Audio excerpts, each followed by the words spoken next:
Yeah, yeah. Should I start? Yeah, okay.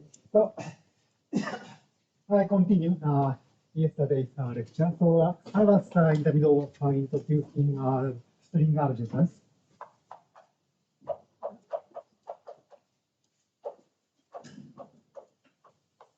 So I fix a graph.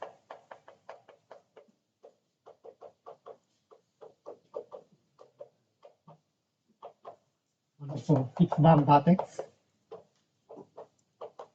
I star for this one. So I mean a finite connected graph. So yesterday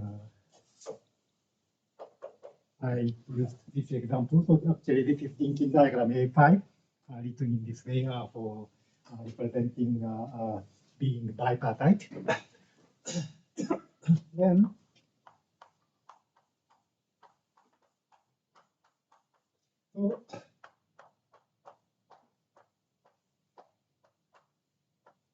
so yesterday I drew these numbers.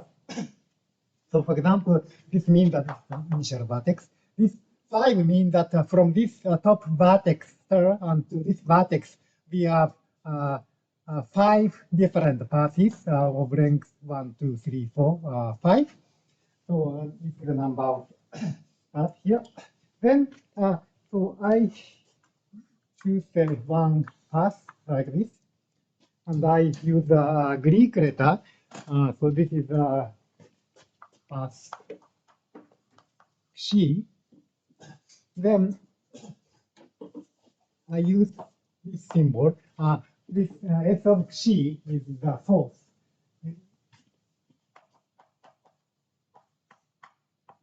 It means the initial vertex, and range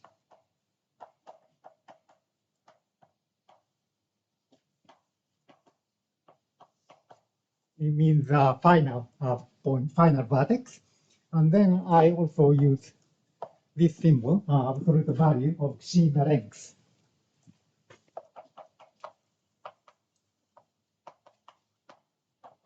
So for this particular example, so the source is star. Okay, source is this star. The range is this one. The length is 1, 2, 3, 4, 5. Okay. Then I'd like to define finite dimensional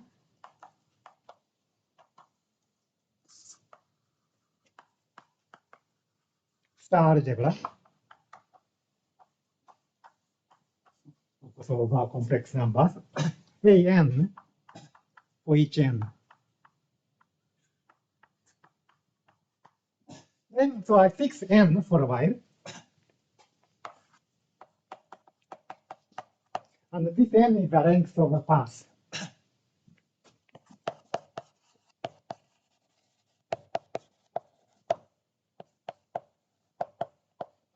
Then we consider this kind of pair, C, eta. Here, the initial vertex, the source of C and the source of eta must be both equal to star, the initial vertex. Then for the range, the final vertex,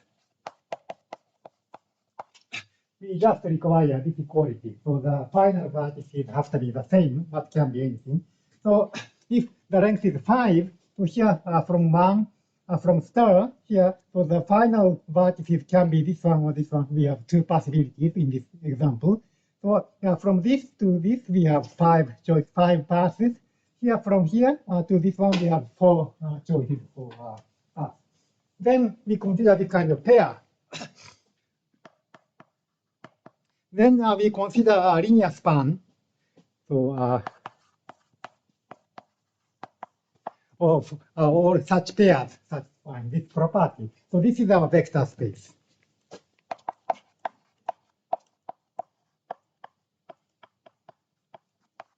For An. So the linear space An is defined by this. So the dimension is the number of pairs. So here, for example, in this case, here we have 5 paths for C and 5 paths for eta. So the number of pairs is 25, 5 squared. Here we have 16 pairs. So the dimension is 25 plus 16, that is 41. So for this example, the dimension is 41. Then, so this is now so far this is just a linear space, but we want to make it into a star algebra. So we want to have, okay, here we have some coefficient, and then as a vector space, we just add coefficient for each pair. So this has a linear space structure. Then we want to define a product structure. Product is defining, so this pair, such pairs make basis, linear basis for this vector space. Then just for basic vectors, we need to define the product. This is the multiplication. C prime, eta prime. This is the Kronecker delta of middle part. And then, so we apply the Kronecker delta for this part, and then we just leave the other two for this one. So this is the definition. Then also for the star, we just switch the order. And then in this way, we can make it into a star algebra. It's easy to see that we define the star algebra structure. So in the previous example, 5 plus 4. So in this situation, here we have 5 choices for xi, 5 choices for eta. Then this product rule and the star rule means that they are matrix units. So this is really like an ordinary matrix unit product multiplication rule, like Ej. So in this situation, here we get M5, so like this one. So 5 by 5 matrix algebra, because here we have 5 choices for xi, and so this is dimension 25. Here we also have 4 times 4, 16 pairs. So and the product rule is like this one, and also this is just transpose rule. So this is the way. And also this direct sum means if we have one element here, and we multiply them, it means that the ending points are different. So this Kronecker delta is always 0. So we get the product is 0. So it means we have a direct sum. Okay. So this is completely elementary. Then in this algebra, we have the identity unit. So the identity, the multiplicative unit is so the identity matrix plus identity matrix. That's the identity operator for this product. So we just write 1 for this one, and this is written in this way. Same xi. So this is a diagonal element in the matrix representation. So here, for if the final vertex of xi is here, that's the direct sum, that's the sum of 5 pairs. Here we have sum of 4 pairs, and this is a direct sum of diagonal projections. So this is really the expression of the identity. And also it's easy to see that this product, from this product rule, this is all really the multiplicative identity. And also we want to define a trace. We just write trace on this one in this way. So this is a linear functional.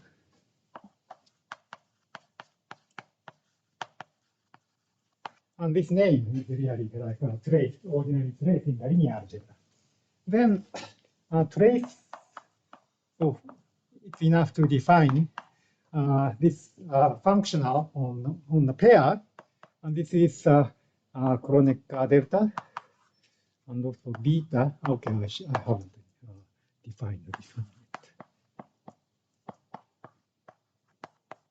And here beta is the Perron Frobenius.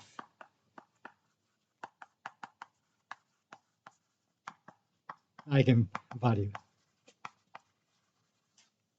So in this example, it's square root of 3. So this one. Then actually, and then this implies that the following.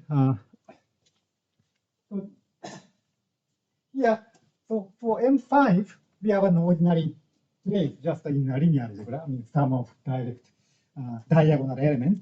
Here we also have ordinary trace, and then we just make the weighted sum. So scalar, positive scalar times ordinary trace plus positive scalar times ordinary trace.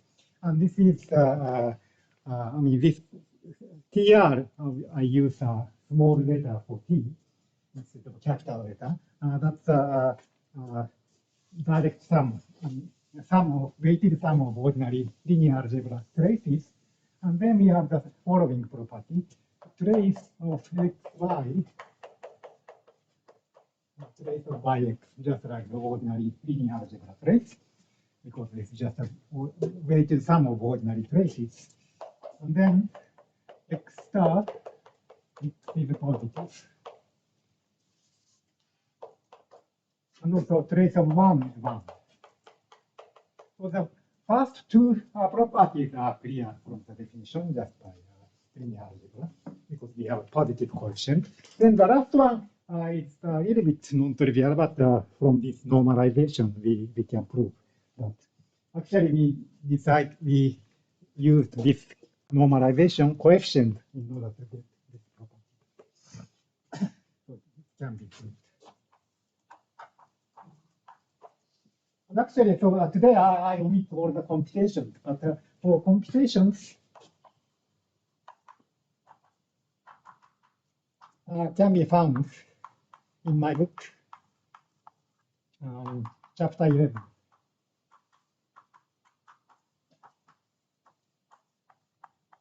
I mean, my book with Dave Devant from Oxford University Press. So these are all very old topics, so everything is already written in this book. And of course, you can find this book, but this book is very expensive. So if you have difficulty in getting written, you can just send an email to me, then I can send you a PDF file.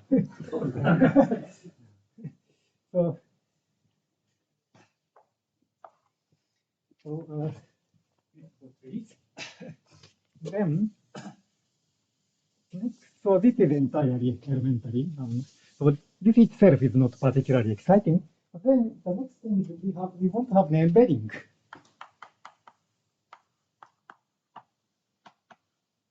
AN is embedded into AN plus 1. This is a slightly non-trivial thing. Then here we have some pair like this. Okay, so general element is a linear combination of this kind of pair, but we just define the embedding for this pair, that's enough. Then this is mapped into this one. Xi, okay, vita, xi, sorry, eta, vita, and here vita, this is vita, length 1, and this dot means concatenation of paths. So it means that we have something here.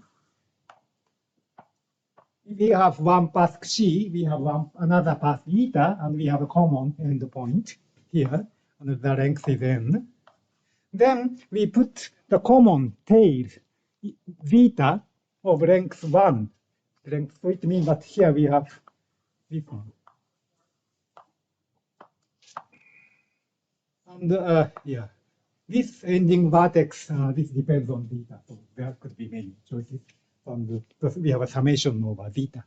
And then it turns out that this is compatible with star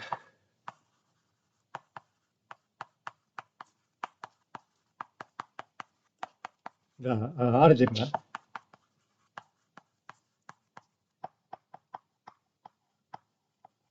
And the trace.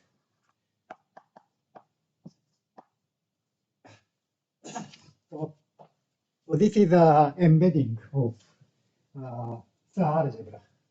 So in this way, we don't use any letter for this embedding. So I just identify.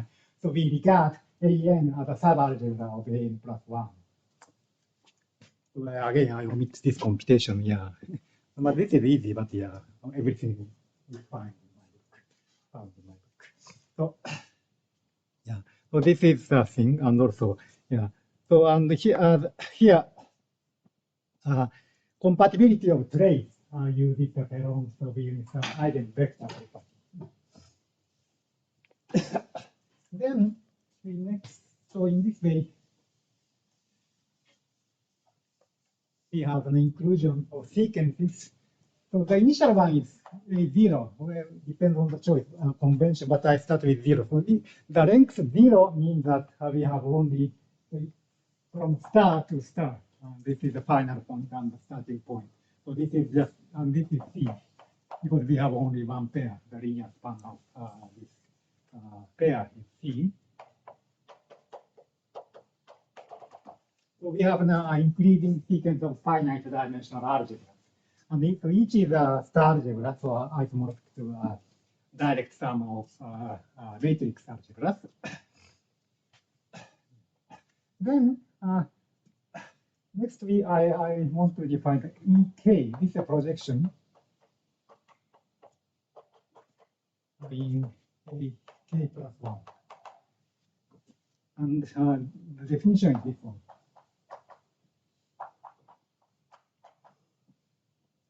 This one. Beta. Okay. And then we have some. Okay, yesterday I used the notation.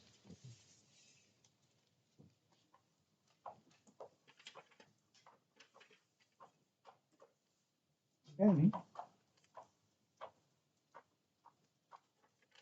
so here we have C. Then this is the vertex A. This is vertex B, B prime C. And here we have eta, beta, eta tilde, beta tilde. And here tilde means the reversed path.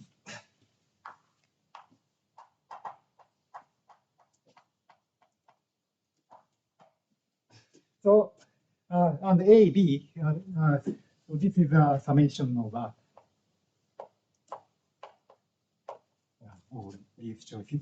And here, okay, I should say, this has length up to this part, length K minus 1, this has length 1, this has length 1. So C has length 1, K minus 1. And eta and beta have length 1. So here we have length 1 for eta and eta tilde is just the other direction. Then, sorry, I should be A. So this is eta from A to B is eta. Then eta tilde must be from B to A because we just reversed the order. So this vertex is automatically the same as this one. But here this is a different path, so the B and B prime can be different. So we have some coefficient.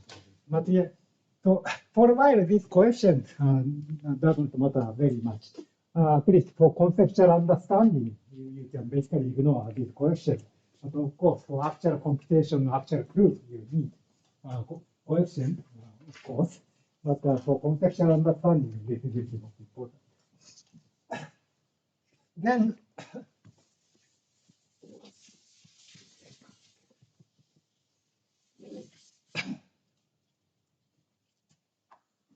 we can prove the following. We get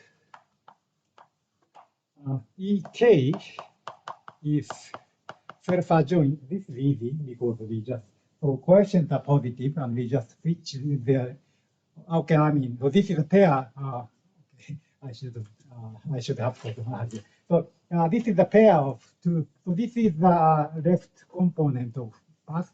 The other is the right component of the pair. Okay, And here we have the common starting point and the common ending point A.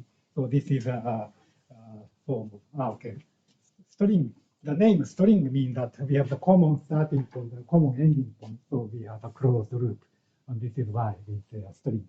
And also we say this element is a string. So this is easy. And then it turned out that square of this element is equal to EK itself. This is not trivial, but we can prove that this is the case just by direct computations. So I omit the computation again. So this is a projection. And we call that this is a Jones projection. Because later we identified this one is the original definition of the Jones projection. So this is different from the original setting of Jones, but later it turns out that this is really the Jones projection. Then we also we look at this inclusion. A-N, okay, A-N. This inclusion, then we can put the inner product.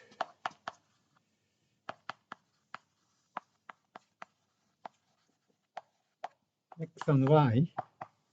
So I use this. I use this parentheses for pair and also for this inner product. Or maybe a bracket notation may be better, but I use. So this is an operator.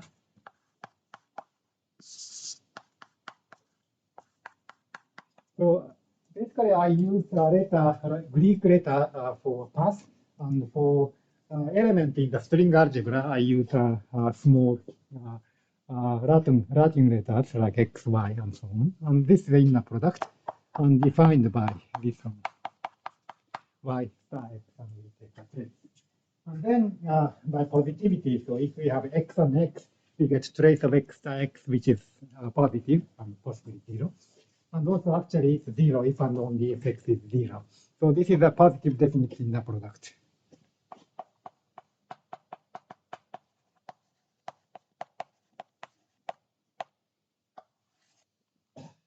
Then, so this is a finite dimensional space. So we have a positive definite inner product. So this is a Hilbert space.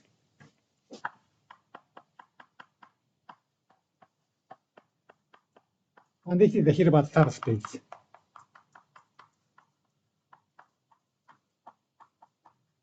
So, we have a Hilbert space and this subspace. We have the orthogonal projection.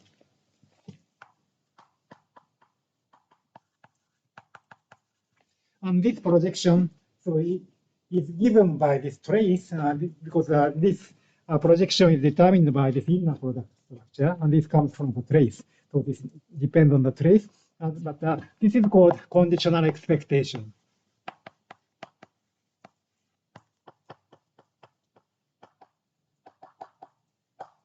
This is the terminology that comes from probability theory, and we say E. We use a capital E, and okay, or yeah, maybe conditional expectation capital E onto A n minus 1. So this is the definition. Then again, by computation, we can prove the following.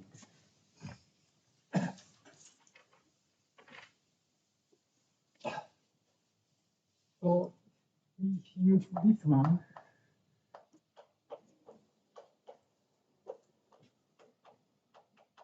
Then En is here. Okay, but by our convention of numbering, En is here. We take X here. Then this is mapped to this one. By this projection of conditional expectation. Then it turns out that we have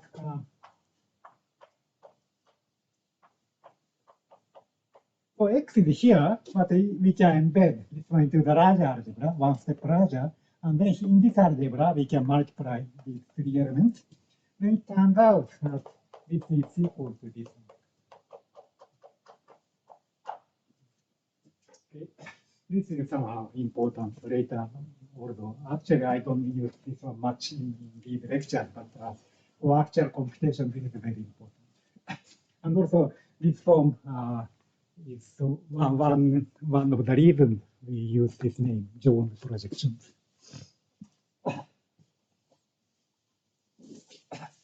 Another consequence, we have the following properties.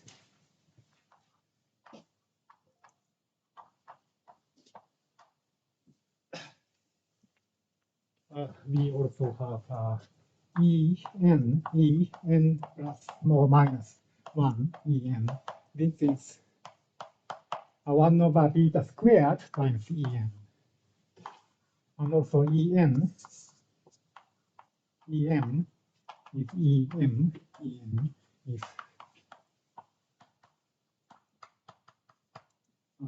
the difference of n is different from 1. Or maybe if n is equal to n, that's trivial. So basically, this is for the case where the difference is larger than 1. So we can prove this one. The second one is actually very easy, just from the definition. The first one is a bit non-trivial, but we can prove this identity. Actually, we have two identities for plus and minus. So we have two identities, and but still we can just prove this one by direct computation. Again, we have to use the Teron-Frobenius eigenvector property, and then this eigenvalue appears. So actually, in the definition of Jones projection, we have beta 1 over beta. So here, so we have 1 over beta here, 1 over beta here, 1 over beta here, 1 over beta. So this is also we have 1 over beta cubed, so that's compatible. So then we can use this one, and this is the famous temporary leaf or temporary leaf Jones relations.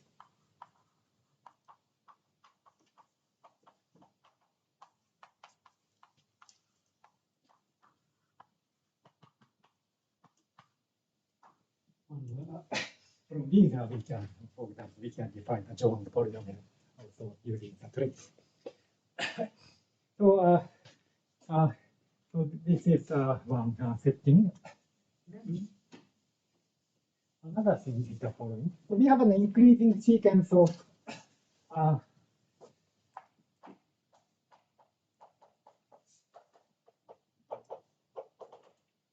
finite dimensional algebras. Then we can take a union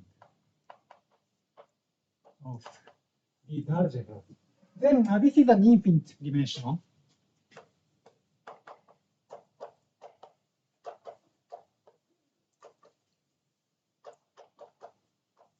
Algebra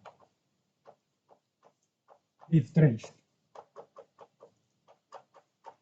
So this is so increasing sequence. So this the dimensions are getting larger and larger. So if we make an infinite union, we get dimension infinity, and then we have star algebra, and we have a linear functional trace, which is compatible for everywhere. So this trace is defined on this algebraic union. Then we can put the inner product again in the previous, just like the previous thing. We put an inner product of this algebra by again x times y. No, most times the pairing is trace. Again, this is a positive definition. Okay, so I use the mathematical convention. So this is a linear in x and anti-linear in y. It's not essential. So this one. Then, so this is a pre-Hilbert space.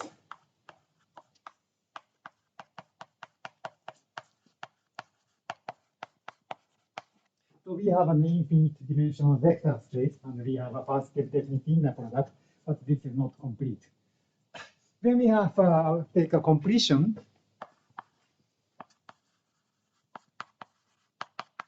Then we have a Hilbert space.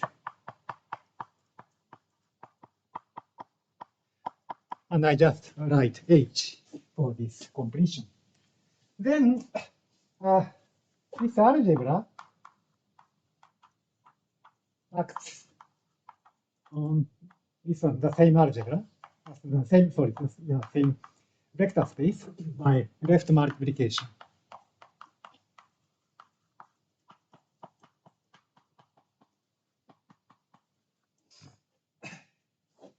Okay. Then here we can make this one, we can replace this one by H. So actually each element here acts on this dense subspace of the Hilbert space by left multiplication as a bounded linear operator. We can show that. Actually, here in this algebra we have the norm. So on AN we have the operator norm, and this norm is compatible with everything. So this is a norm space, and this norm is actually the operator norm acting on this pre-Hilbert space. So it's bounded, it has a bounded norm, so we can extend it to the completion. So this acts on here, this Hilbert space. Then we have a star algebra of bounded linear operators acting on the Hilbert space. And this action is faithful, so this is an injection into B of H. So we can regard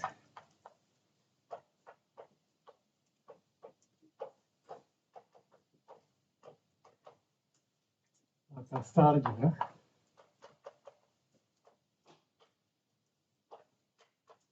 of bounded linear operators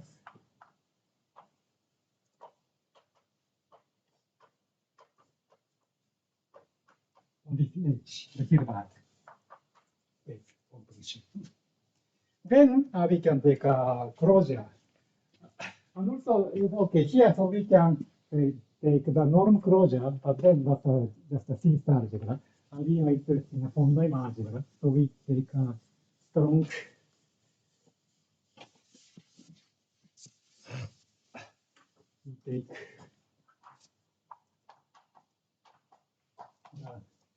strong operator closure. Well, actually, we can also take the weak operator topology. We can take the closure in the weak operator topology, the resulting algebra. The resulting closures are the same to have a von Neumann algebra.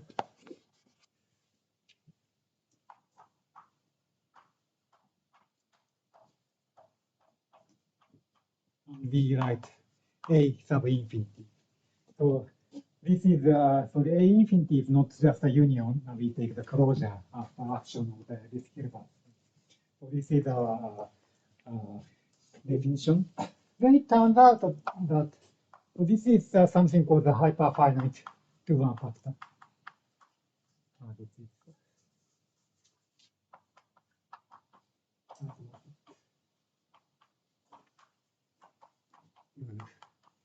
the unique hyperfinite type 2-1 factor.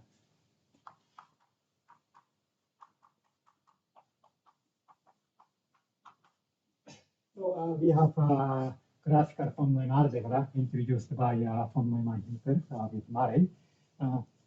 So this hyperfinite means that approximation by finite dimensional.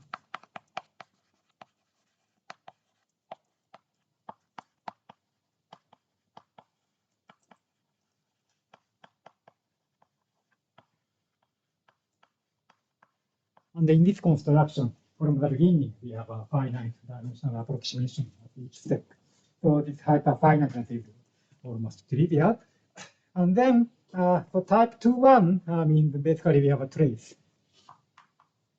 Trace means this type 2-1 property. Then the factoriality, I didn't define factor, but there's the notion of a factor for von Neumann algebra. It means the triviality of the center. This is a bit non-trivial, but this follows from the Perron-Frobenius theory.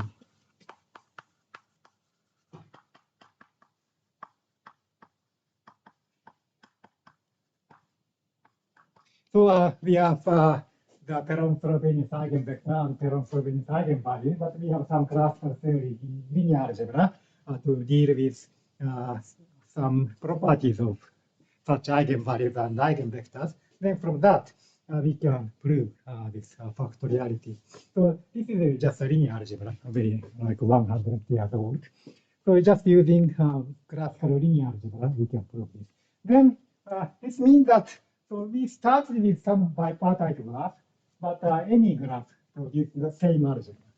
So this doesn't depend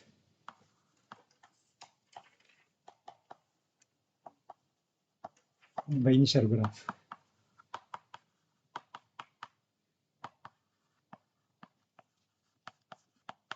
Any graph producing the same formal algebra. So this is construction. Then, so up to this point, it's still elementary. But then so this from the operator algebraic viewpoint, up to this point, everything is very old, essentially known since the days of von Neumann. But then we have something newer in the theory of Jones. So we have fixed bi-unitary connection.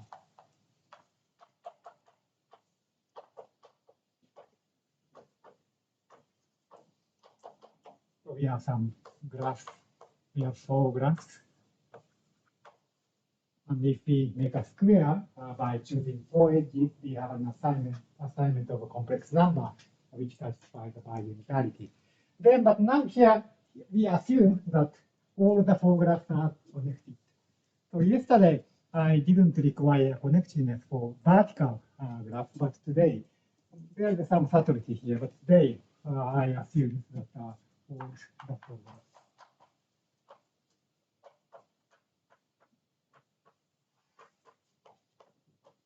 connected.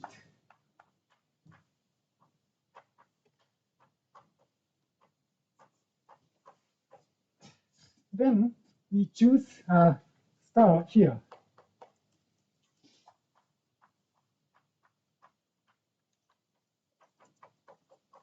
As a farthest corner.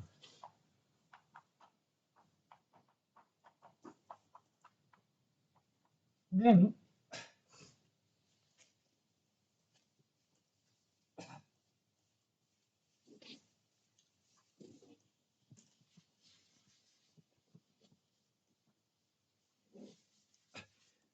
okay, so we have G1, G2, G3, G4. Then, so yesterday I used some reflection, so we have a horizontal reflection.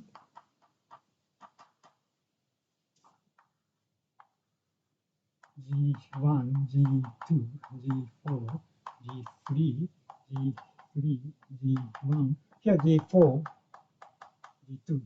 So we have a horizontal reflection. So actually G1 is also reflected. Then here we have G4, G2. And then so the new value was defined in this way. D, C.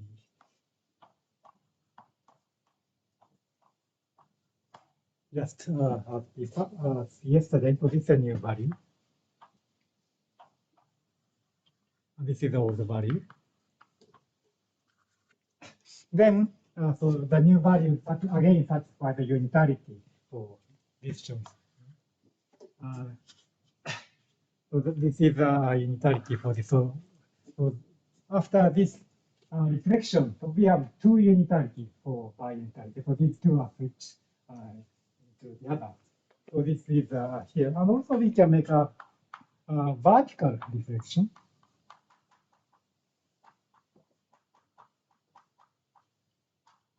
You get G3 here, G1 here, G2, G4. Then we also have a vertical reflection. So C, D, A, B, mu, B, like this.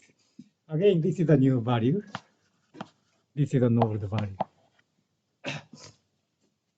But from the previous, this unitarity, this is again unitary.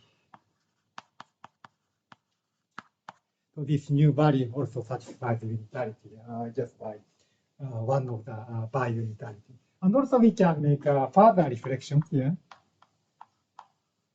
So G3, G1, G4, G2. So we can two ways. So first we make a horizontal reflection, later vertical reflection. Or first vertical reflection, the second one is horizontal reflection. The resulting are the same. And we can use this one first, or this one next, or the other way. And basically we get the same thing as original unitarity, because we take complex conjugate twice, so we get the original value. And then we have the first coefficient, the second coefficient, they cancel out. So basically we get the same value at the end. So we have this one. Then we have, we can define a double sequence of string algebra.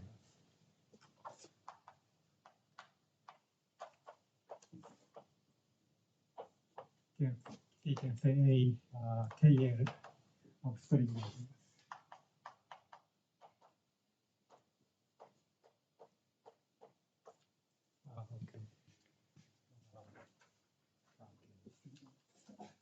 So start here.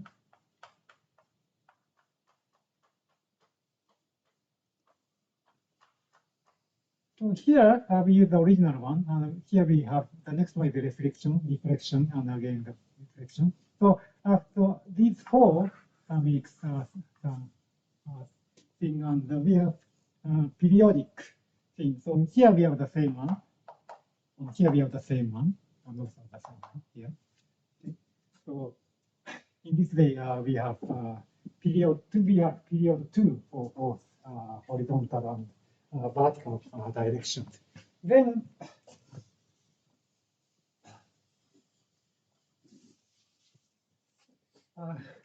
so this is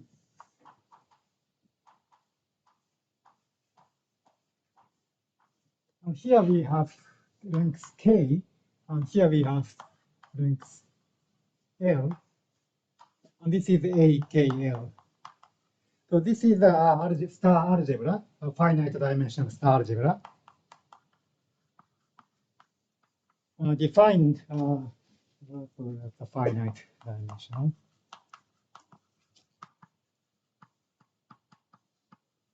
Defined by pairs. So this is a linear span.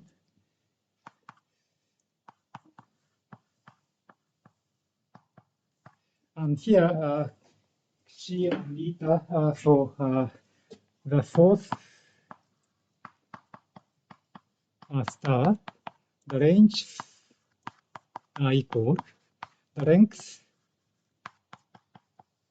is k plus l.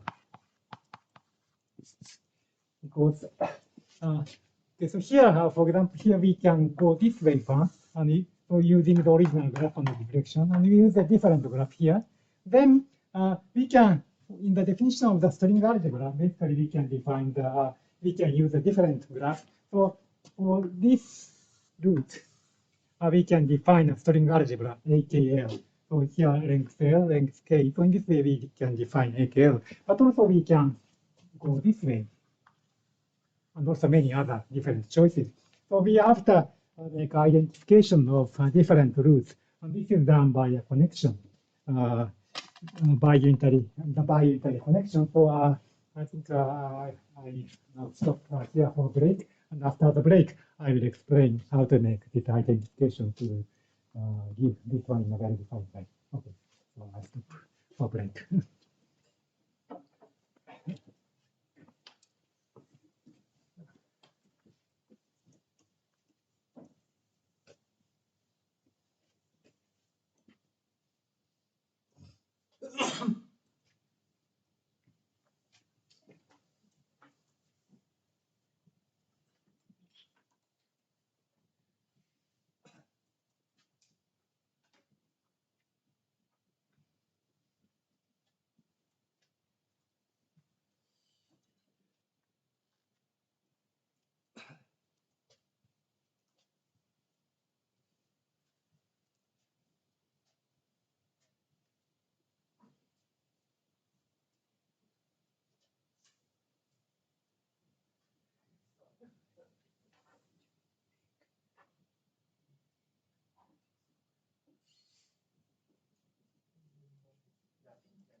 不用查，不用看。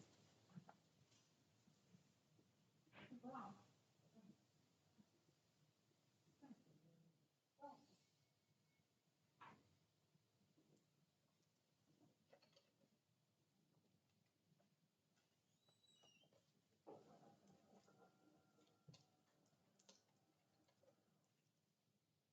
我一天没改。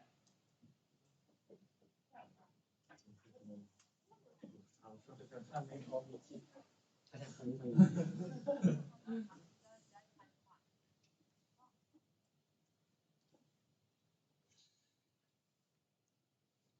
历史课。对，现在还是历史课。但它这个确实，历史课要就是4个信息都是。对。模型它比平面代数的信息要多很多。你要再拿个平面代数才，我觉得好奇怪。4个图。对。我就先说这个，我本身2个图片。对，因为图本身它有架构比较像，要看4个太平的还是一样。可以完全不一样，可以完全不一样。那就是4个图，但它表达信息更多。对。不是说它要成对的一样，它可以完全不一样。OK。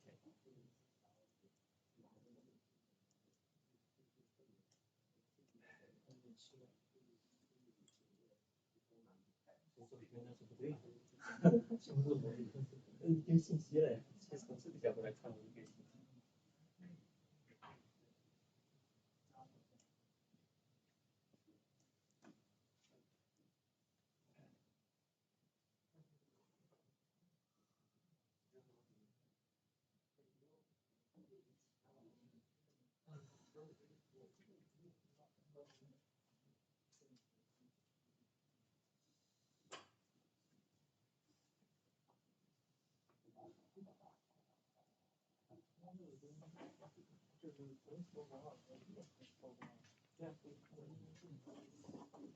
然后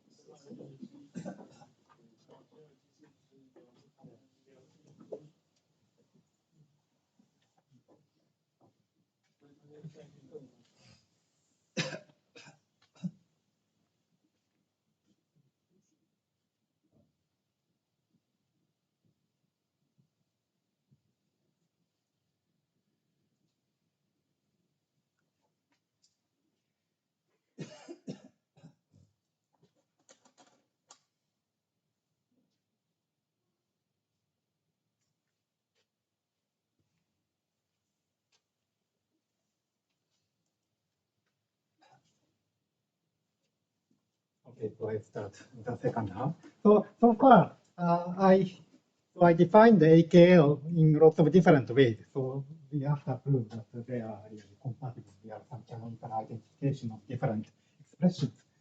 So I take an example for this part. This is A1, 4. Okay, 1, 4. So as 1A4, so we have this expression, or this one, or this one, or this one, or this one. So 1, 2, 3. We have 5 different ways of expression, and we have to give identification. So I emphasize that so this identification is entirely elementary, but if you see this one for the first time, I know that many people have difficulty in understanding. But this is really the key step. If you miss this point, you don't understand the main point of the rest of my lecture. So this is really important. But at the same time, it's elementary, but it's really important. So I give explanation slowly. So here, okay, I start with this one. So I have this expression, oriented form. Then this is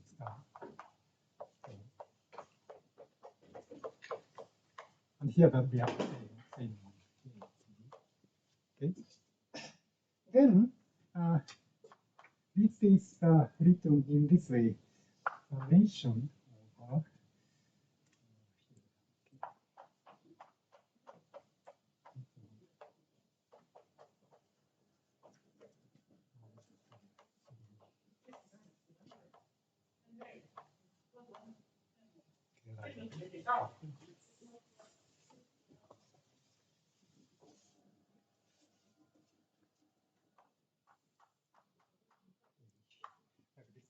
and here we have okay, we have xc eta. Okay. Then no,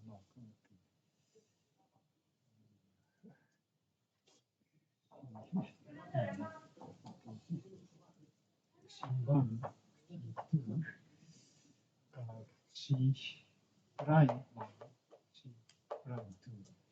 And then here we have eta 1, eta 2, eta prime, eta 2. And then this is C1, C2, eta 1.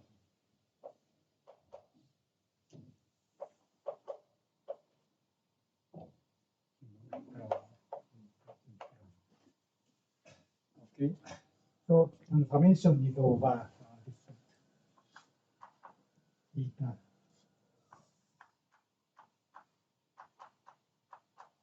Okay, so here, so this is one path of length 2, and we change this one into this one. But here we have many different choices. So we have all possible choices here, and then for each possible choice, we put this coefficient. Okay, so it means this is in the original definition of connection, like a 6J symbol. So this is basically one basis vector for some orthonormal basis. And here we have another orthonormal basis with different basis vectors. So this is an expansion of this unit vector with respect to another orthonormal basis. And then we have coefficients like this and summation. Okay, and also a similar thing we have here. So, but here we have a pair. So for the first entry, we have this coefficient, and the second entry, we have a complex conjugate. Okay, and so in this way, we have this one. So the next one is this one.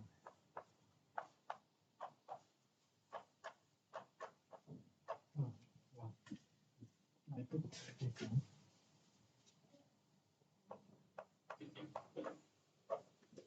And then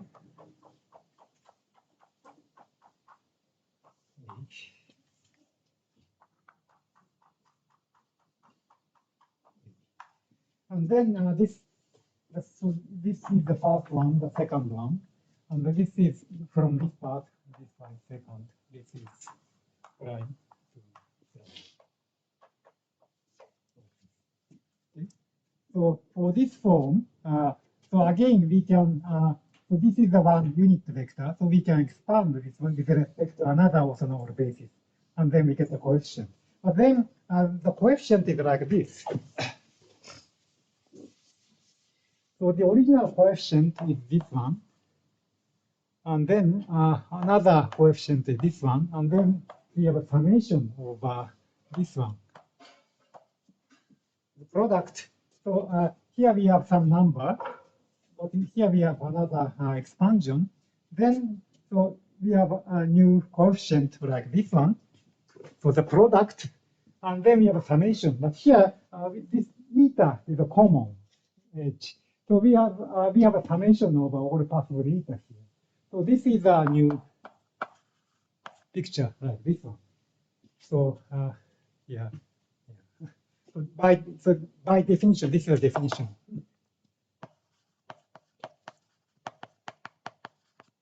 So this 1/2 picture represents this the value, two values of the bi-unitary connection multiplied in this way and summed in this way. Okay, so this is the coefficient appearing here. Then we can repeat this one more step and one more step. So finally, we have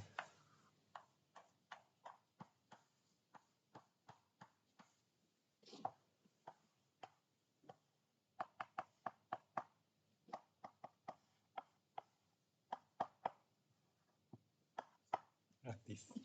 Okay. So I skipped one step. So the next step is we have one more box, and finally we have 4 boxes. Okay, is it okay? If you have any question, ask me. Please say. Yeah, why do you write the same path twice with a bracket? Where? Yeah. When, Yeah, so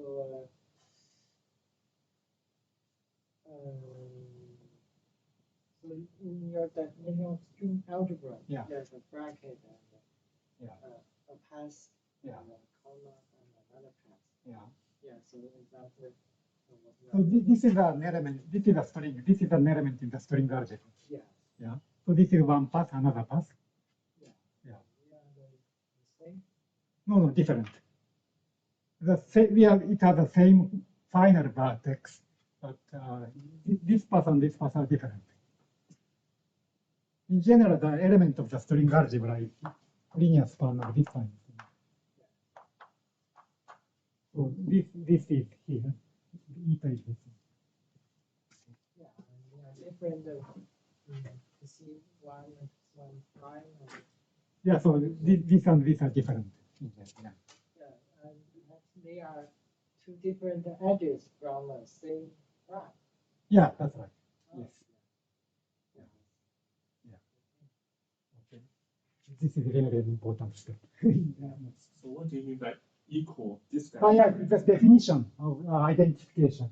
So this is one expression of this string algebra A14. And also this is another expression of this one. Actually, initially they are different. But so this defines an isomorphism between one algebra and another algebra.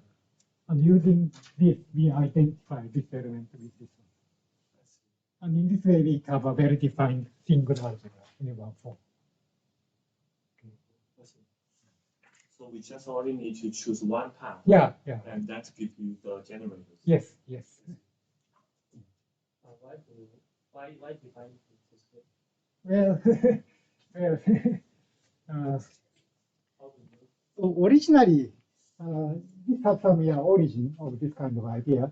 So we have, so in the original setting, this is somehow converse way. So we now want to construct a subfactor from this way. But in the original setting, we start with the subfactor. Then we can define this kind of double sequence of finite dimensional algebra. And then for this finite dimensional algebra, we have some different choices of standard orthonormal vectors. And this is the relation between different choices of orthonormal vectors. So we are now in the reverse direction. We start with an abstract definition of a bi-unitary connection. Then, we can define isomorphism between different expressions in this way. And using this, we define. So maybe this is the meaning of bi-unitary. This is. Yeah, but this is from this is the consequence of bi-unitary, but the more important consequence of bi-unitary is the next one. You have any more questions? Okay.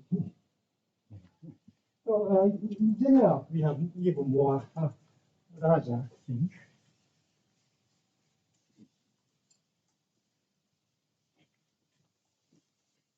So AKL.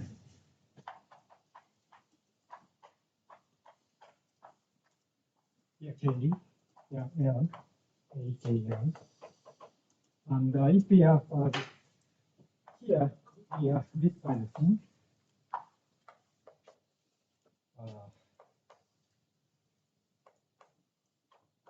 This is a large picture of this one.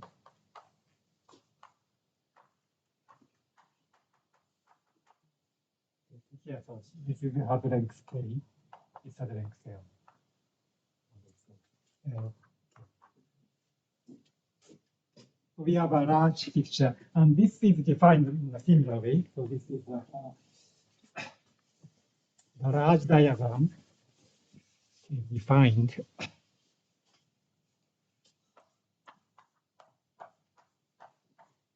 It's a product of small squares.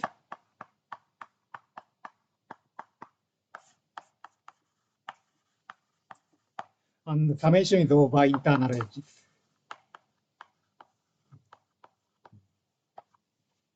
For example, here we have the common thing like xi. Here we have eta, the same one. So for this part, we have the common edge. So if we split this picture into this, we have to use the same level here and here. And for these internal edges, we have a summation.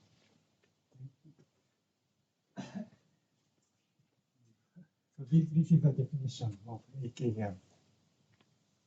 Okay. And then we have just as before, we have AKL within which way KL, and also KL.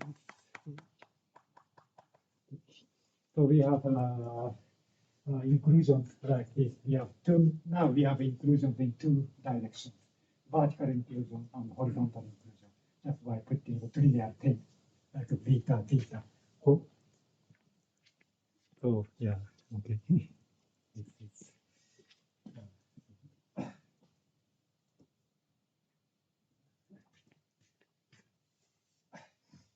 Then, so this is why we need values for each square of this type. Then, so we have now very defined sequence of CTL.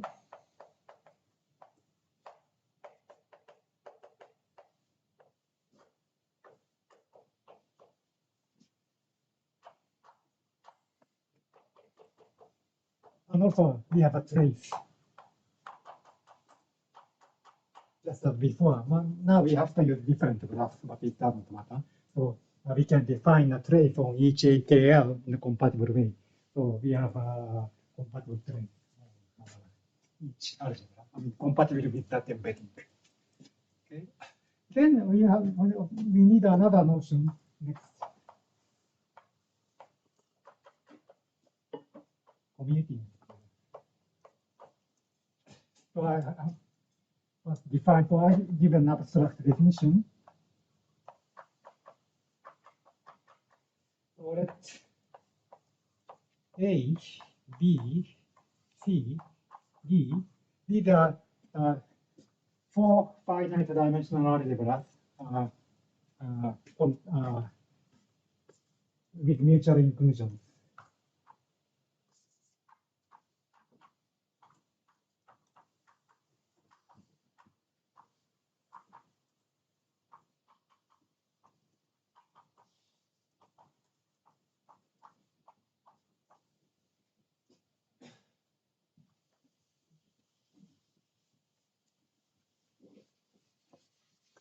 So with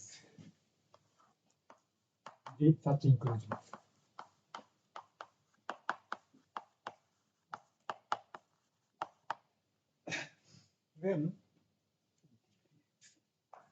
Then we also assume D has a trace. So it means that trace 1 is 1, trace x, y.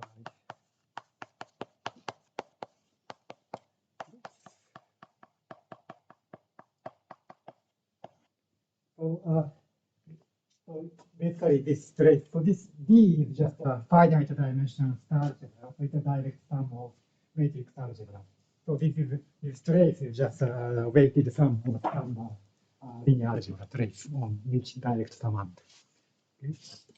Then again we have a Hilbert structure, Hilbert space structure.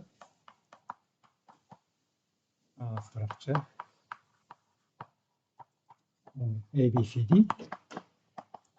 Then we have a conditional expectation.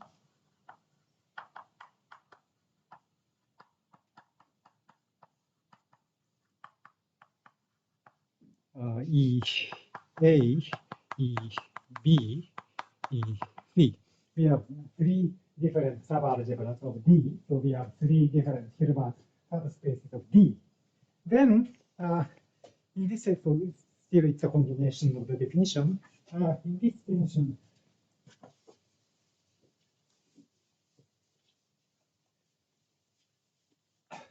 now, this setting,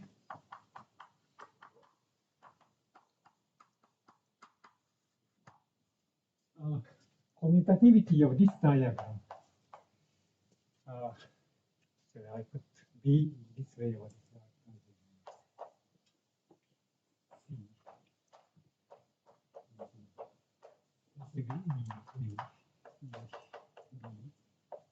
So now, for horizontal direction, we use inclusion. For vertical direction, we use the opposite way, coming from the conditional expectation. So this is the diagram, and we assume commutativity of this diagram. Then it turns out that this is equivalent to this one.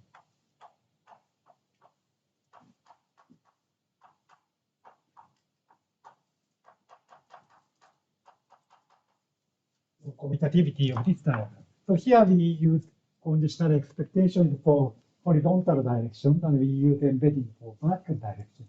So in this way, this commutativity and this commutativity is equivalent. So this situation is symmetric in horizontal direction and vertical direction.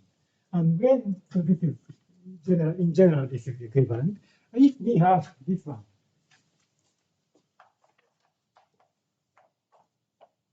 one of the two,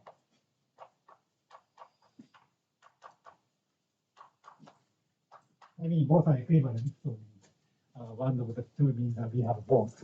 Then we say the initial inclusion with a commuting square.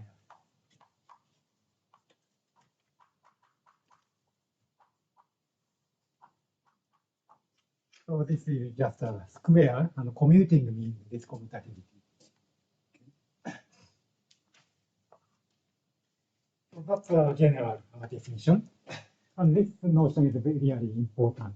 And the meaning is this one.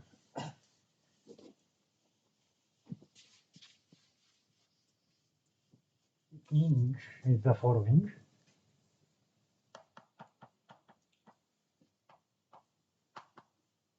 So in this setting, this means that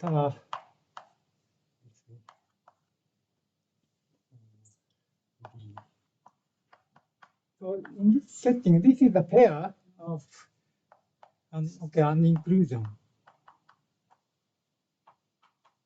This is another inclusion.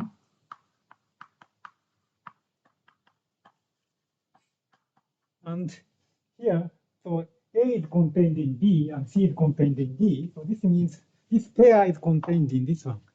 So this commuting square condition really means compatibility. So here we have one inclusion, but here we have an inclusion. Then they are compatible with conditional expectation. So it means that with this is the inclusion with conditional expectation. This is another inclusion with conditional expectation. And this is an embedding of these two algebras. It's compatible conditional expectation. So this is basically inclusion of inclusion. An inclusion of inclusion. So this is one inclusion, another inclusion, and one is containing another. So this is so this commuting square property is the correct notion of an inclusion of two inclusions. And this is symmetric, so we can regard this as also the other one. So this is important notion. And then, yeah, so this was initially introduced by Popper in a different context, but this is really important in subfactor field. Then important thing, okay, I say theorem. Well, I didn't say theorem before, but this is important. Theorem. So A K L plus 1, A K plus 1 L, A K plus 1 L plus 1. So this is the commuting square.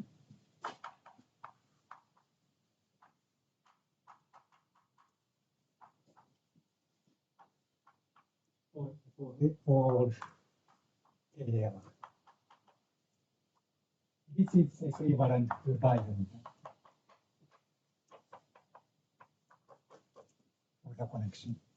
So actually, this is the well, meaning for why we need bi-unitarity for this kind of thing. I again omit the proof because it's purely computational. Because we can write down all the conditional expectations explicitly because everything is finite dimensional. So this is basically linear algebra. So we can write down conditional expectation here, another conditional expectation here. Then we look at the compatibility condition, not really a linear algebra on the explicit basis. Then here, but we have two different bases, and then we have some equality involving the connection value. They turned out that it's very exactly bi-unitarity.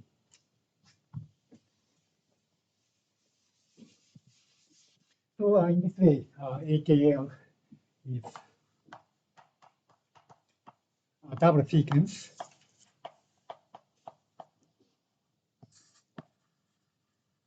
of commuting squares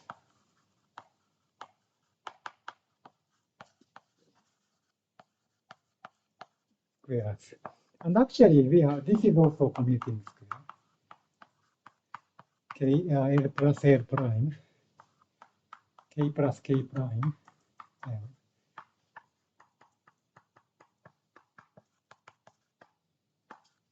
So here we go the step for L prime steps. Here for vertically we go for K prime steps. So this is a large thing. So we have a double sequence like this. But here, for example, this one and say this one, these four algebras also make a commuting square by kind of induction. Yeah, can be proven. Then, yeah, okay. Then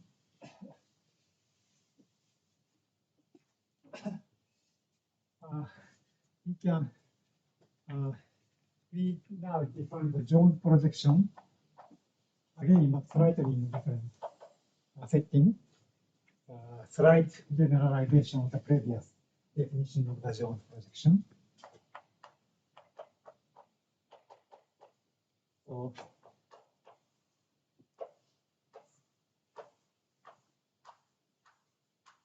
and then first I define E1. And E1 is here. E1 is here.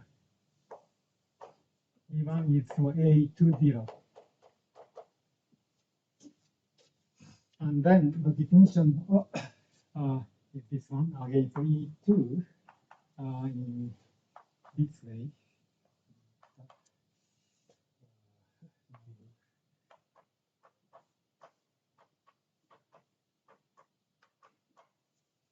Then here we have no previous step, so just have this one.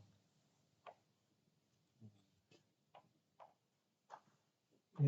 Actually, A is star here. A is star. Oh, sorry, E1. E1. We have only one vertex here, so A is star. B. So this is E1. But then it turns out that we have a similar expression for this part.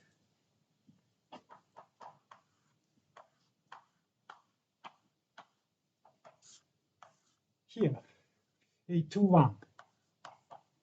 In A21, and also I use this expression.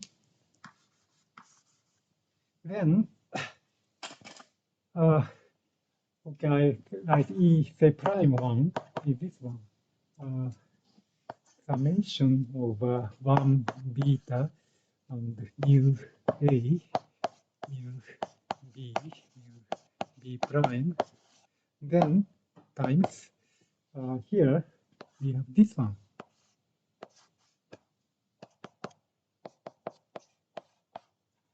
So here we have a common thing, xc, and this is A, B, A, B prime A.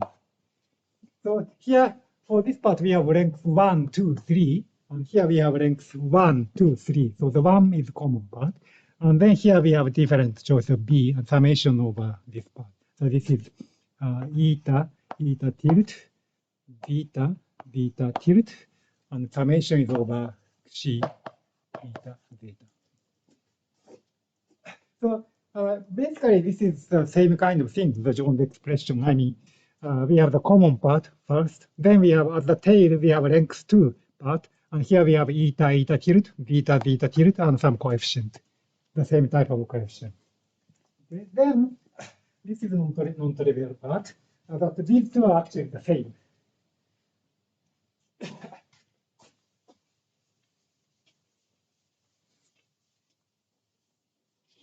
So E1 and E1 prime are the same. E prime. A2, 1. And this follows from bi-unitary theorem.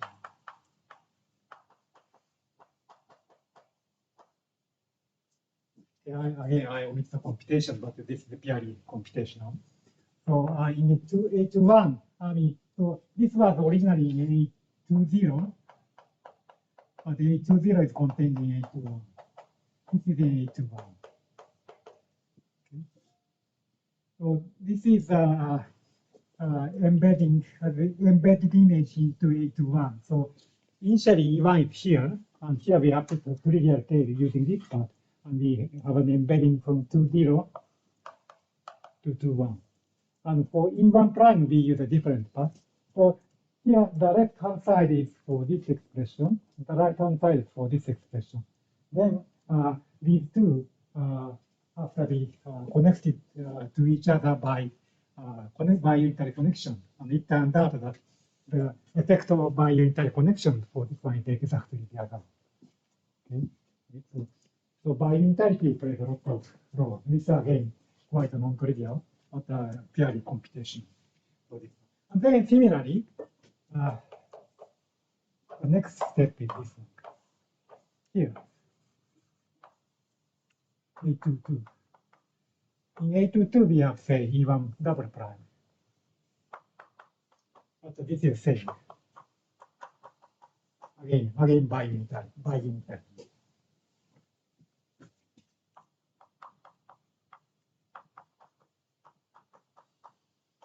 So everything is the same, so we just say E1. So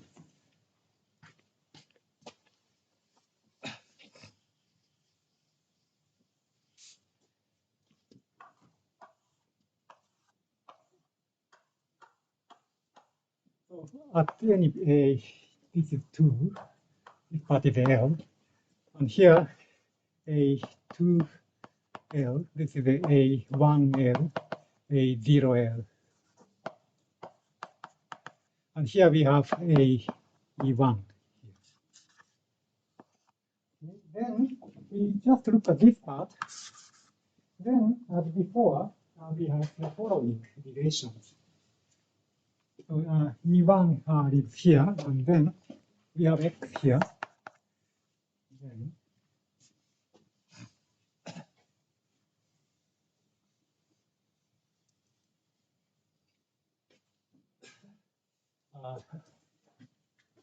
this definition of I write here. E A0 L X E1 is E1 X E1. Just like the previous one. So in the previous setting, we use this expression. Then X is one step before, E1 is here. Then if we have X here, if we have E1 X E1, then we have the conditional expectation to the previous times Jones projection. So this is for this one. Then again we use this kind of thing. Then so we have some infinite limit here.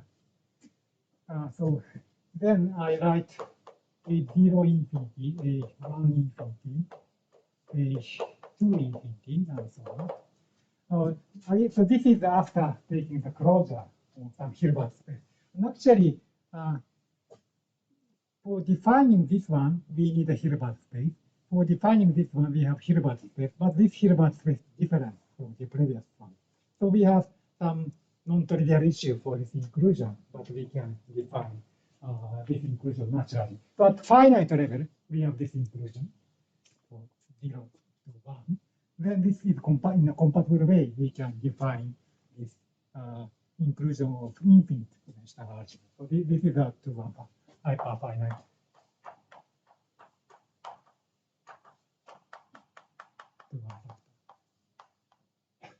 Okay. Then traditionally we use the symbol n for this one, m1, and so on. And so this is one factor containing another factor. So this part is called a subfactor. Okay. So this is the setting of Jones. Then we have the notion of the Jones index.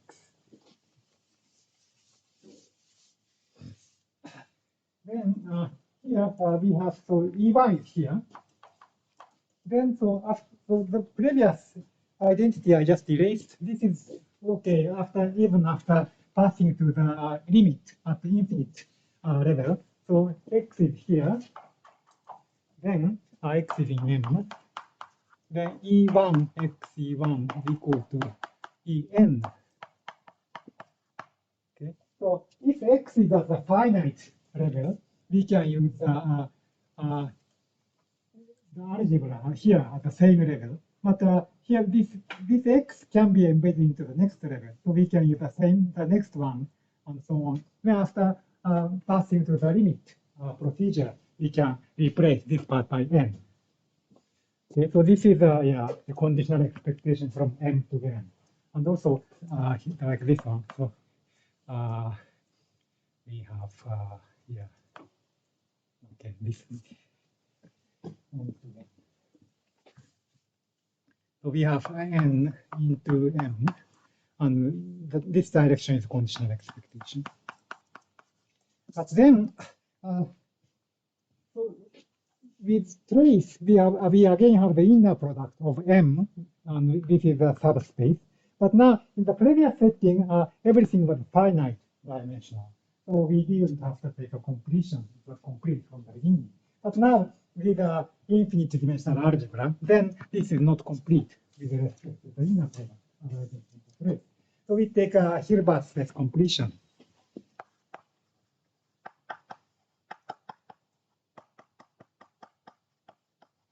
Then the natural, the standard notation is L2n. Because this inner product is kind of L2 product, L2 inner product. So we multiply to like something, the operators are like functions. So we take x, y star, and we take a trace, this is like an integral. So this is kind of inner, L2 inner product. So this one. Then this direction is also En, the Jones projection. This is the original setting of the Jones projection.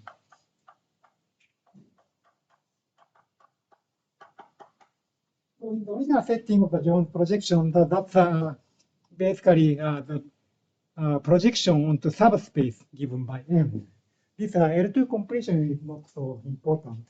I mean, it is, of course, it is logically important, but conceptually it doesn't matter so much. So basically, this capital En and small letter En, they are really essentially the same. Then Jones originally proves that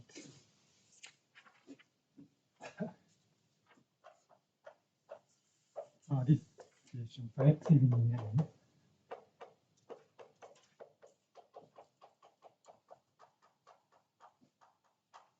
So this is the same relation as this one. So in this way, we can identify E1 and En. So that now actually M1 is the limit. This is A2 infinity. So the limit algebra in the second line, I mean the zero first second line. Actually, this is generated by M and E1. Actually, again, I omit proof of this generating property, but this can be proven. So then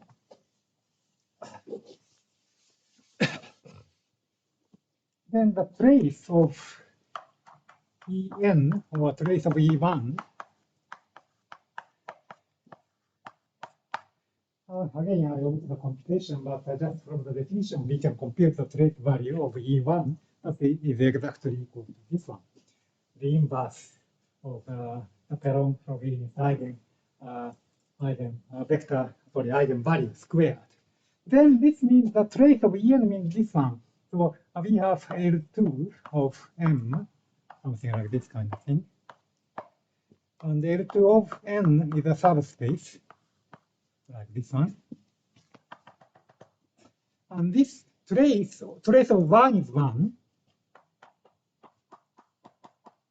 So this 1 is the identity on this Hilbert space. So it means that this trace value of En is the size of this the size is 1 relative to this one. This size is 1 over beta squared. So if so these are both infinite dimensional Hilbert spaces. But if we measure the smaller Hilbert space with respect to the larger Hilbert space, the ratio is this one. So this is 1 over beta squared. Then, or if we or this way, or this is 1 to 1, the ratio is this one, beta squared to 1. Okay.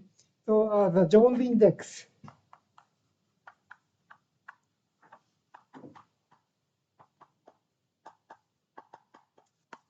is the relative size of N with respect to N. And his original definition was different from this, but basically the idea is to measure this infinite dimensional space with respect to the smaller infinite dimensional space, actually in algebra. And this ratio, the ratio of the sizes is beta squared. Okay, so this is equal to the Jones index. So basically, so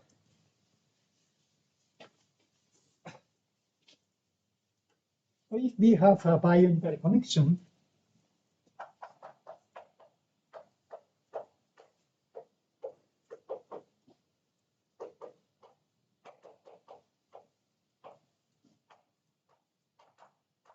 some graphs. Okay, so this beta is a Perron-Frobenius eigenvalue for vertical graph. Okay. Oh, this one. Now we have, in this setting, we have two different Perron-Frobenius eigenvalues, but this beta is for the vertical one.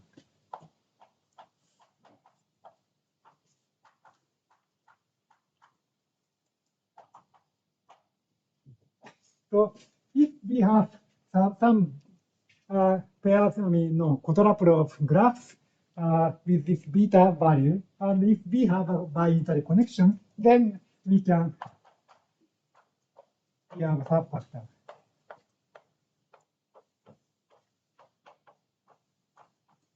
Of Jones index beta squared.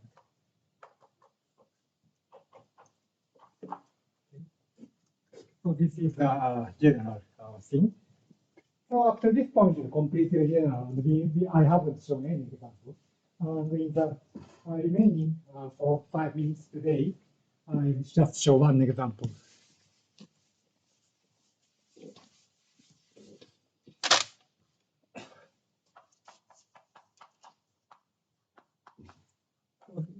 we have linking diagrams of type A, D, E. And A is this one, AN. The N is the number of vertices. D is this one.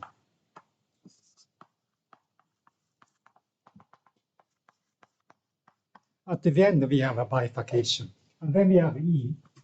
We have 3 types of E, 6, 7, 8.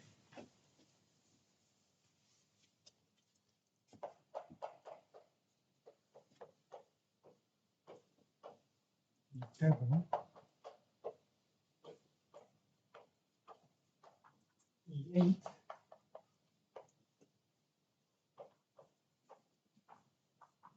like this. Then we use, okay, I have to erase this one. We have to use the same graph 4 times.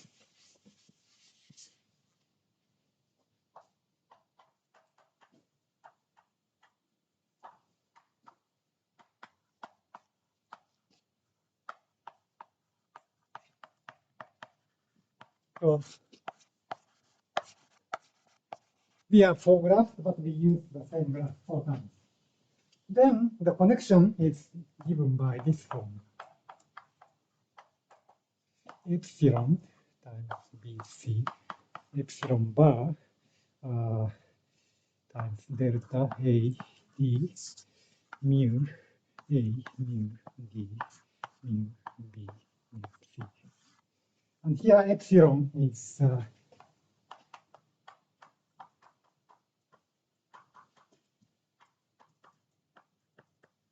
and the eigen value is actually for these diagrams, the eigenvalue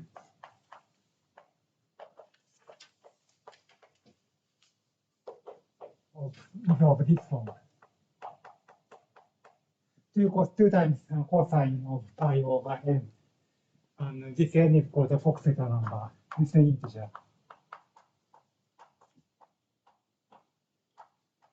And using this number, we have this twice of n, and this is the square root of -1 twice.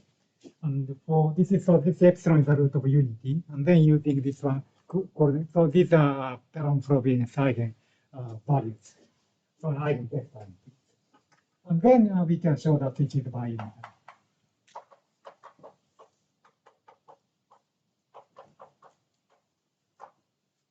This is not clear at all, but just by direct computation, we can prove that by this definition satisfied bi-unitarity.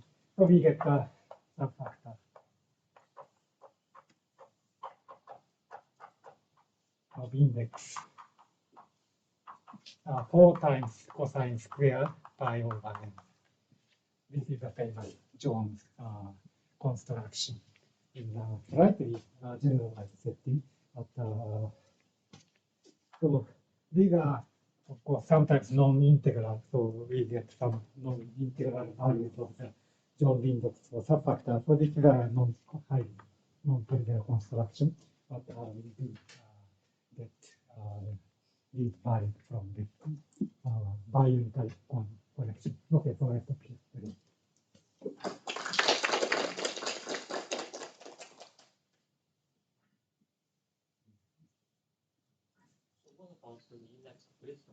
Yeah, it's more distance.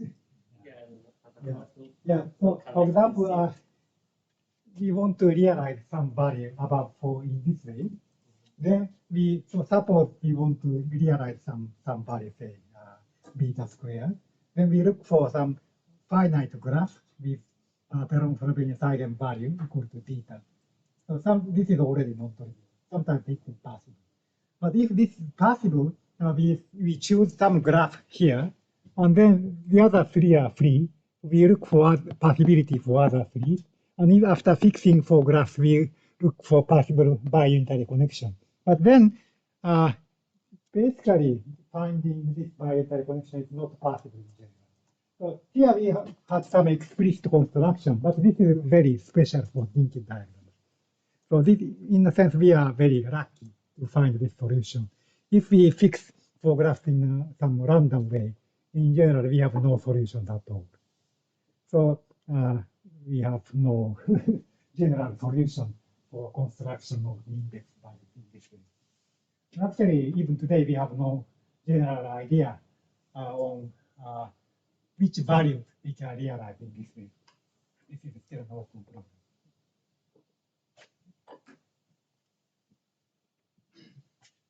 So once you have a bi-unitary connection to get a subfactor, I think you also need a flatness. Yeah, no, for this construction, we do not need the flatness. Next time, I'll explain about flatness. So that's an extra condition. Yeah. Okay. So, and here also, yeah, the order and the are not flat, but still we have a subfactor. Yeah. So, why is it a subfactor? So for the construction I explained today, we do not need flatness.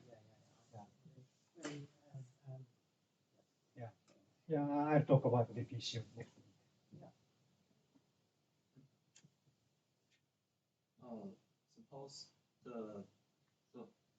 Suppose the vertical diagrams are now disconnected. Yeah. This probability value is not unique. That's right. But you still get a subfactor. Yeah. So yeah, it's a little bit subtle. But if we have disconnected graph here, so we fix so the Perron-Frobenius eigenvector is not unique. But here, for this part, this vector is uniquely determined. So here, so this vector and this vector are uniquely determined by horizontal graphs. And then we assume that these vectors satisfy the Perron-Frobenius eigenvector property for this disconnected graph. Then we can apply this construction. Then for horizontal limit is factor still. So we can apply this construction. That's still okay. So in this case, will the truth index still be the Frobenius eigenvalue of the for this vertical. For the eigenvalue. Yeah. Are there examples when the graphs are not the same? Yes, there are. Yes, I explained something, but there are lots of examples. Actually, this is in this particular example we used the same graph 4 times, but this is just a coincidence. In general, all 4 graphs are different. So you still get a subfactor. Yeah. Actually, it's fairly easy to realize integer index in this way, arising from some cyclic group.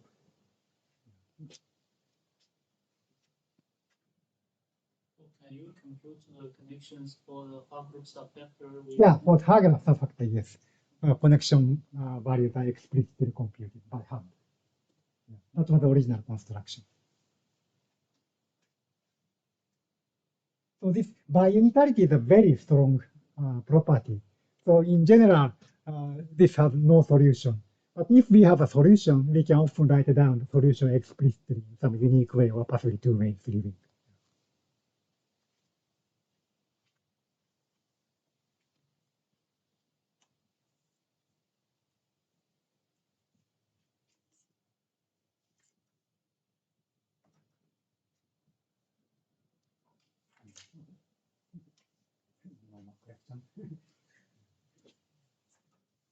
Where you cover alpha interaction with the next Not really. So I will discuss a little bit at the last, on the last day, but I cannot do it.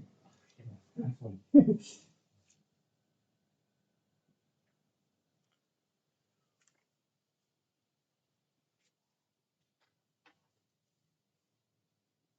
Yeah, basically, I wanted to emphasize more elementary basic aspects because once you have understanding of basic things, then you can study the rest by yourself. But if I omit the elementary part, then you don't understand. And that's really.